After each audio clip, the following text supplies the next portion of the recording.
Y por último tenemos a José María González Mazón, a mi derecha, ingeniero técnico de obras públicas, especialidad obra civil e hidráulica y urbanismo en la Universidad de París 8, presidente de la Asociación para la Defensa de la Naturaleza y los Recursos de Extremadura, ADENEX,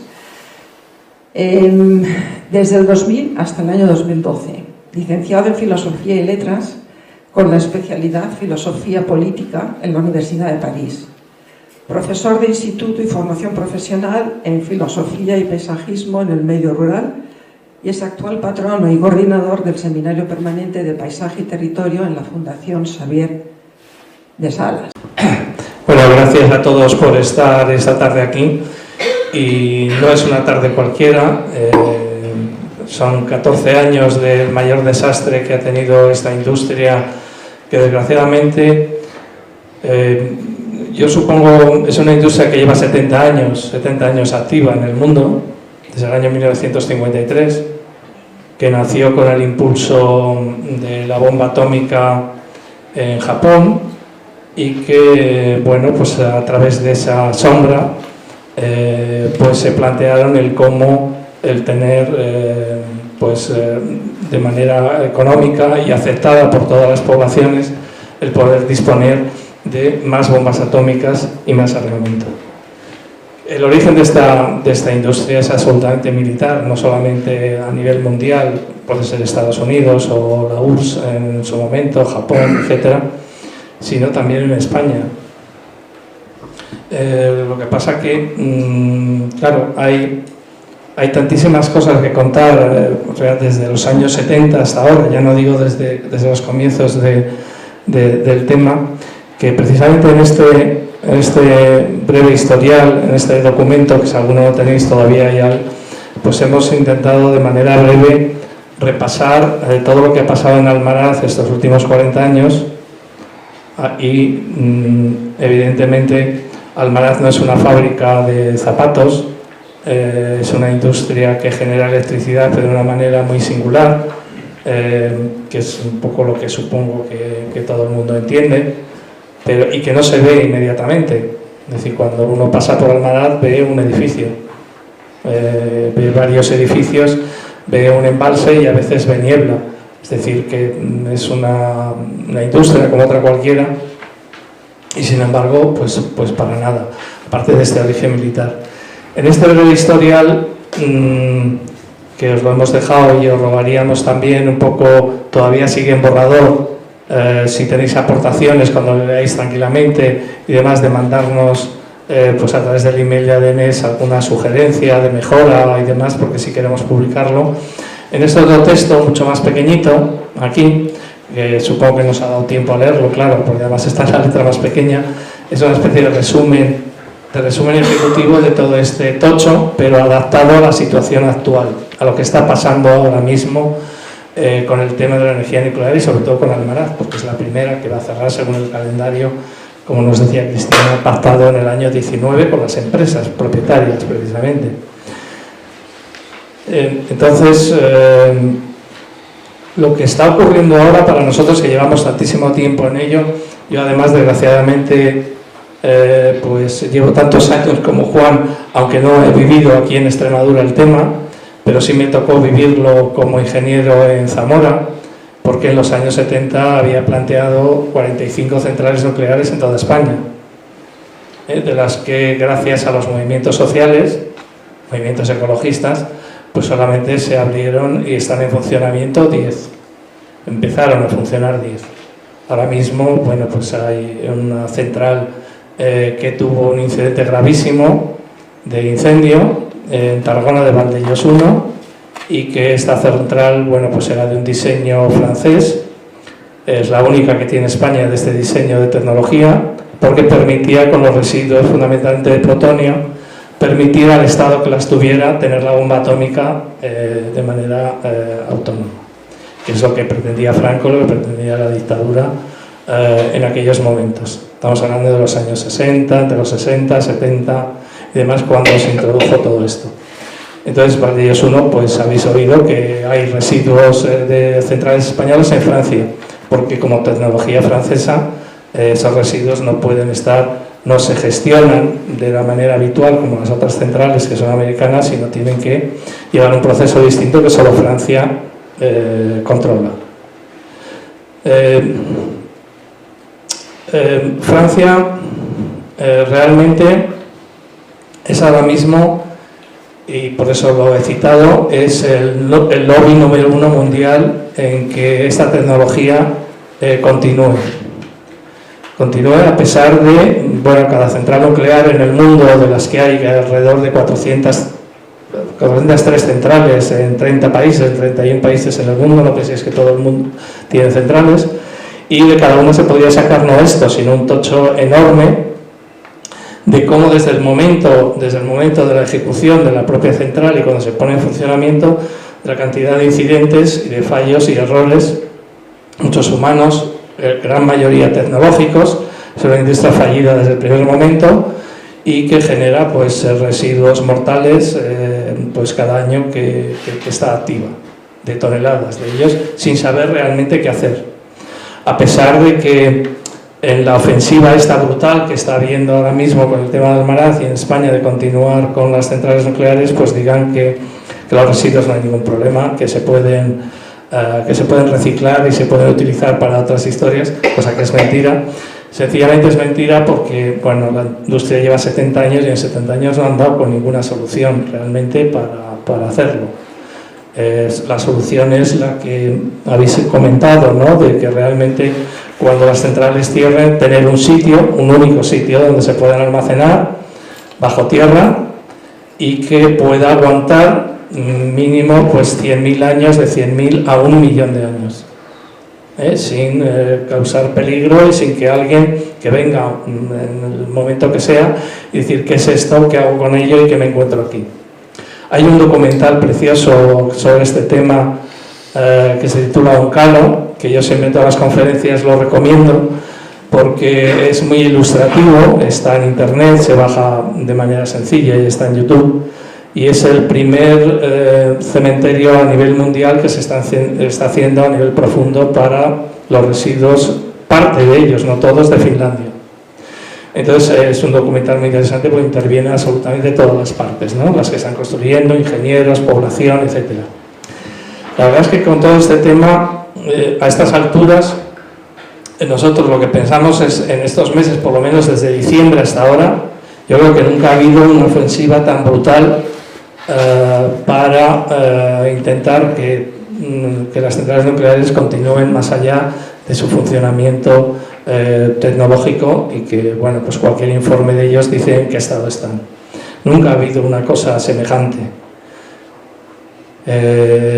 Lo habéis entendido, quizás un poco nos dicen ante esa ofensiva algo tenéis que hacer los que realmente somos antinucleares, ¿no? Porque realmente, no sé lo que significa ser antinuclear, pero realmente lo estaba comentando Juan, ¿no?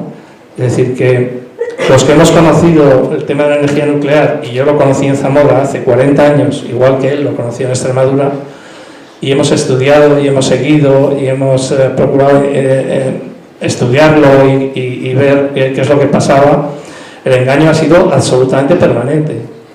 En este informe viene año a año todas las incidencias, todas las faltas de transparencia, las ocultaciones que había, hasta que pues en el año 2005 aparece por fin un regulador, el consejo donde tú trabajas, Nieves, el Consejo de Seguridad Nuclear. Empieza a haber la primera reforma seria del Consejo de Seguridad Nuclear. Seria me refiero a que no solamente es transparente, sino se promociona la participación pública, es decir, es un ente independiente, dependiente del Congreso de los Diputados y del Senado, y que está obligado a que las poblaciones y la sociedad participe y esté informada constantemente de todo lo que ocurra en cada central.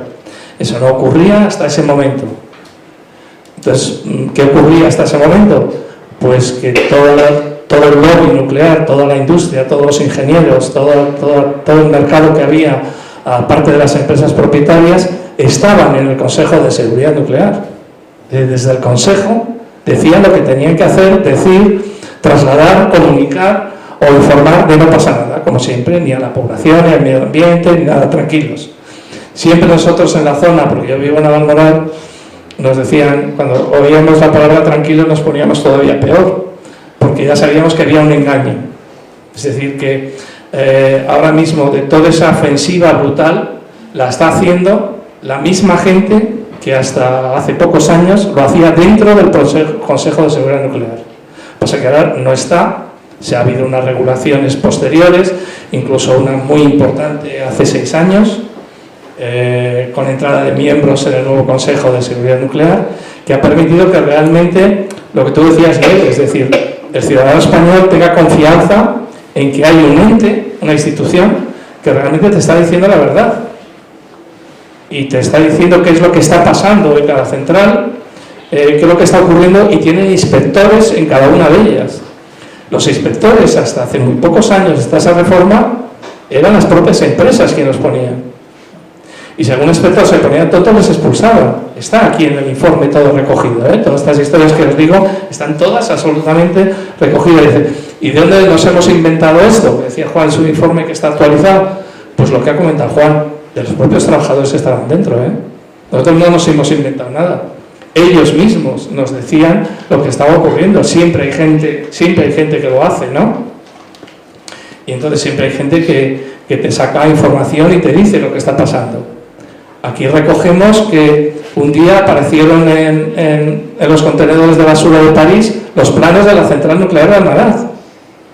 No solamente los teníais vosotros porque os los sacaban, sino que de repente en la basura de París se encuentran los planos de la central nuclear de Almaraz. Bueno, en fin, podéis imaginar el tinglao que significa todo esto. Es decir, que viendo un poco el informe, hay como varios periodos. A ver si puedo sintetizarlo. Desde el principio de los años 80 hasta los 90 hay un tiempo muy importante de absolutamente incidentes. Puedo decir que aquí hay 2.400 incidentes recogidos, desde el año 81 hasta hoy. Hasta el año 92 la mitad de esos incidentes ocurren prácticamente hasta los años 90. Los años 90 fueron, ¿verdad, Máximo?, cuando de repente la gente que vivíamos allí vemos que lo que estábamos denunciando años antes, porque nos lo decían los propios trabajadores, los propios ingenieros, algunos que se jubilaban y nos pasaban información, pues tenían que cambiar los generadores de vapor, es decir, unas piezas que están dentro de la vasija, que no tenían previsto que se pudieran estropear y fallar, y tuvieron que abrir un boquete enorme. Son edificios que tienen 1,5 metros de hormigón y un espesor importante de acero, para poderlos cambiar. En aquel entonces, pues en el año 92, 94, 95, 96, fueron los más activos de la población de Cáceres contra Almaraz, porque precisamente fue el descubrir que nosotros lo que estábamos denunciando efectivamente ocurrió. Y era el defecto, que es una tecnología con defectos muy graves que no han conseguido además mejorar en ningún caso.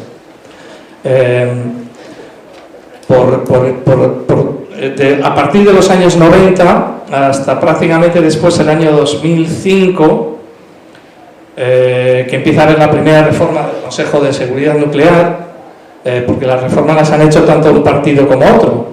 Hoy vemos que en esta ofensiva brutal vemos que hay un lobby que, como ya no puede estar en el Consejo, tiene que comprar a prensa determinada, a ingenieros, a asociaciones, a corporaciones de todo tipo, y también a partidos políticos. Es decir, que en esa dicotomía está ahora mismo España. Es decir, no solamente hay un lobby que está presionando de esa manera, sino hay partidos políticos que también lo están haciendo en conjunción con ellos. Y me gustaría decir sobre todo tres o cuatro cosas un poco por resumir, porque si nos interesa, yo creo que sobre las centrales nucleares sabemos muchísimo, se supone, no lo sé, y por eso casi es mejor que ante las dudas y demás que están saliendo en esta ofensiva puedan salir y podamos responder. Pero la población en Navalmoral, que vivimos allí, donde cuando dicen si cierra Almaraz va a ser el final del empleo, se van a perder, al principio decían 800 empleos, después dijeron 1.500, después han dicho 2.000, ahora están diciendo 3.000. Esta mañana he leído que eran 3.800. Es decir, que los empleos que hay en Almaraz los sabemos porque vivimos allí. Fijos de las empresas hay 250. 250 empleos que son de gente que han entrado hace muy poco, porque la gran mayoría de la gente que trabajaba en la central ya se han jubilado, y muchos prejubilados, y pertenecen a Iberdrola y Endesa, y son dueños también de Trillo. Almaraz ya no es Almaraz. Desde hace unos años Almaraz Trillo han formado una sociedad única donde personas que estén trabajando con contratos indefinidos en Almaraz pasarían a Trillo. Bueno, luego hay 600, entre 600 y 700 personas de 130 empresas subsidiarias que están trabajando en diversos casos en la central, de manera anual, o puede haber entre 800 empleos o algo así. Una vez al año contratan, en Almaraz hay 2 reactores, paran uno de ellos para revisiones de cambio de combustible y demás y de mantenimiento, y contratan entre 1.000 y 1.200 personas. Es decir, supuestamente a gente que los propios alcaldes de los ayuntamientos están alrededor de la central, pues dan como favores para que de alguna manera pues le sigan votando, Y estoy hablando tanto del PSOE como del PP, Aquí no nos puede extrañar que el Partido Socialista defiende continuar Almaraz, porque está haciendo lo mismo en Almaraz que lo que está haciendo el PP, exactamente lo mismo en la comarca y en la zona donde yo vivo. Y hay un informe, claro, dices, se va a perder todos esos empleos, ¿qué está pasando? Y hay un informe hecho por la Asociación de Municipios Nucleares. Es una asociación que agrupa municipios de las 10 centrales, que hay de las 7 que están en funcionamiento ahora. Se llama AMAC. Ese informe, publicado en el año 2021, curiosamente, y lo han hecho los catalanes, curiosamente afirma en Almaraz que ha sido un desastre todo el dinero que han cobrado los ayuntamientos cada año, en torno a entre 10, 12 y 15 millones anuales, los 12 municipios que están en el entorno del radio de influencia de Almaraz, y no ha servido realmente para nada, ni para industrializar, ni para crear un tejido industrial, ni siquiera emprendedor. Imaginaros 40, 45 años recibiendo esa cantidad de dinero anual. ¿Dónde está? ¿En qué lo han metido? ¿En qué lo han usado? Que ya sabiendo que se iba a cerrar, precisamente no han creado eso. Es un informe que está creado por la Asociación de Municipios Nucleares, y les dice a los de Almaraz, esto habéis hecho. Y cierro. Bueno, lo que comentaba antes también, Nieves, Iberdrola y Endesa tuvieron una discusión muy fuerte en el momento que tenían que decidir qué hacer, cuando el gobierno les dijo vamos a firmar un calendario de cierre no solo de Almaraz sino de las demás. La discusión fue muy fuerte porque las dos empresas estaban unidas a través de Almaraz Trillo, habían creado una sociedad común y no podían, lo que decía una tenía que aceptarlo la otra. Iberdrola quería cerrar todas las centrales nucleares ya, en aquel momento, de manera escalonada, pero cerrada. Estamos hablando del año 2017, 2018, previendo que en el año 2020 iba a haber los permisos para continuar 10 años más, pues se da cada 10 años la continuación del permiso de la central. Y fue Endesa realmente la que se puso firme y valió sus accionistas para decir, en lugar de 10 años vamos a pedir 4, en el 2023-24 era el cierre definitivo porque cumplía 40 años, al final pactaron el 27-28, supongo que por influencia de Endesa. ¿Quién es Endesa? ¿Y quién es Iberdrola?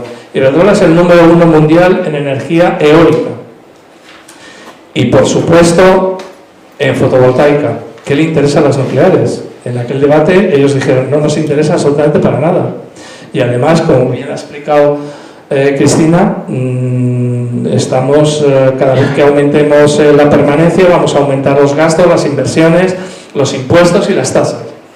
Y Endesa, que en aquel momento lo había comprado el Estado italiano, porque Endesa es italiana, no es española, lo fue al principio y luego se privatizó, se encontraba con que tenía que cerrar todas las centrales de carbón que eran de su propiedad y no tenía nada en renovables. Entonces dijeron, queremos seguir con el negocio nuclear, que nos vamos a seguir forrando y además lo pagamos a medias contigo. Bueno, hay muchísimas más cosas que contar, pero preferimos que seáis un poco ya en base a las preguntas o cuestiones en que podamos meternos, sobre todo porque he obviado todo ese discurso que está habiendo ahora, absolutamente brutal, de se va a quedar sin electricidad Madrid, la comarca del Campanario y la región va a perder empleo y economía, nos vamos a dejar que no seamos autosuficientes, en fin, etcétera, etcétera. Gracias. Sí, gracias y perdón por el... Gracias. Bueno, muchas gracias.